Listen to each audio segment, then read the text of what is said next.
So he was going there. And we have to get out of thinking so parochially about Texas, and about Texas policy, and about Texas's tax policy, economic policy. We think of ourselves as a low-tax state, and it's an absolute myth. We are not a low-tax state. Like all myth, there's some grounding in reality. And the reality is we are a lower-tax state.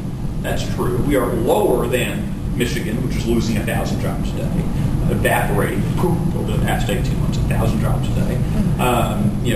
We're a lower tax state than California, a lower tax state than Maine. As I said earlier, thank God for idiots in all these other states. It's good for us, but only for a while. You can only count on the other teams for so long, because in Texas we've got to stop thinking those guys are economic competitors. Because if Texas was and should be, again, its own independent country, we would have the 8th largest economy in the nation.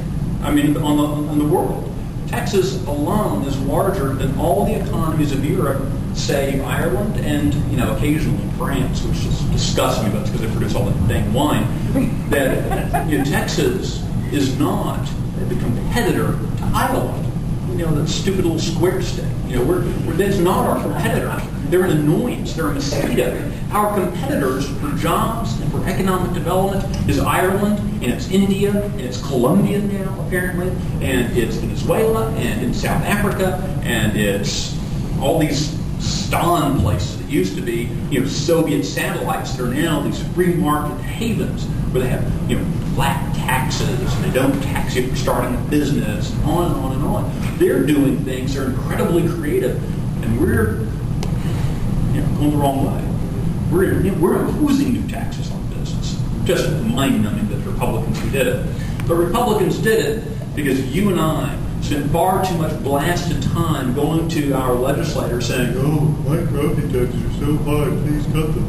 And so I said, okay, we'll cut your property tax, we'll cut your tax rate. Happy to cut your tax rate. Don't pay attention, we're not cutting spending, which is a little tax swap, and we'll say we're going after the big evil businessmen who are really people pulling down $35,000 a year, but don't worry about that because we want to make you think we can cut your property taxes by cutting the tax rate. Absolute shell game. But you and I have to be more forceful in what we expect out of our legislators. And first and foremost, you and I have to be much more forceful in saying we've got to control the spending. We have to control the spending because at the end of the day, there's no such thing as a tax problem. Never has been. Different taxes have different problems. Income taxes, stupid. Property taxes have a lot of economic problems associated with them. Even consumption taxes have some. Consumption taxes tend to be less problematic than the other brands of taxes. But all taxes have their own related problems, and taxes themselves are no problem. Taxes are like headaches.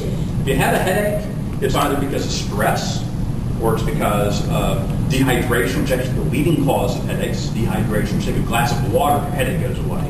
Or low blood sugar, or it's pollen, or poor circulation, trailing off down into brain cancer. But at no point was your problem a headache. Your headache was never a problem. Your headache was just simply the warning sign of the real problem. The gross margins tax, for as hideous as it is, for as immoral as it might be, it's just a reflection of the real problem. And the real problem is the spending. The real problem is how much we're letting our elected officials grow government in the state of Texas. Since 2001, state spending has grown 35%. 2001 being the last year Democrats drafted the budget. It's grown 35%. And remembering, in one of those bienniums, it didn't grow at all because there was the $10 billion shortfall, the noose around the neck of the new Republican legislatures. They didn't increase spending at all. That means, it's not fair to talk about spending money like drunken sailors and shore leave because at least they're spending their own money. Legislators go to Austin, get drunk, and spend your money. We have to do a much better job of telling them to control the spending. And that's something that excites me, again, out of this most recent primary election.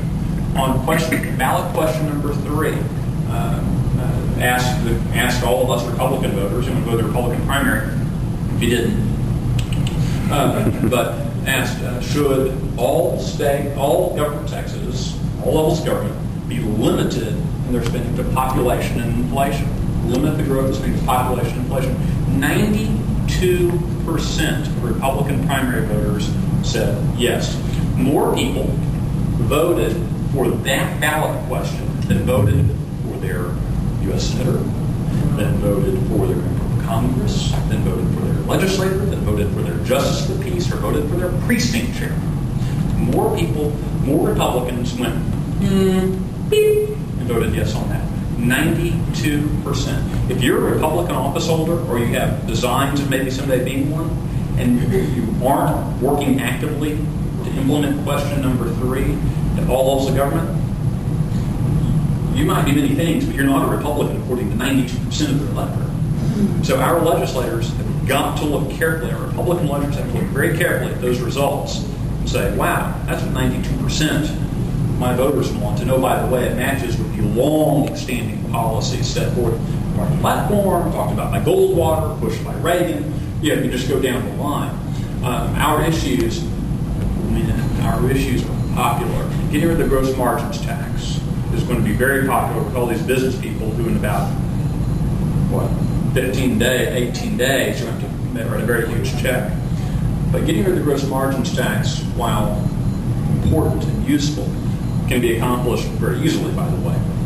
But that's only going to happen when we control spending. Again, something very popular, something that is going to, that again, most voters want. The third issue, and it's an issue that, ironically, all 3 of these issues, every person who won in a contested primary, except for one very notable exception here in Dallas County, every person who won an election campaigned on getting rid of the gross margins tax, limiting spending, and on providing greater transparency in spending.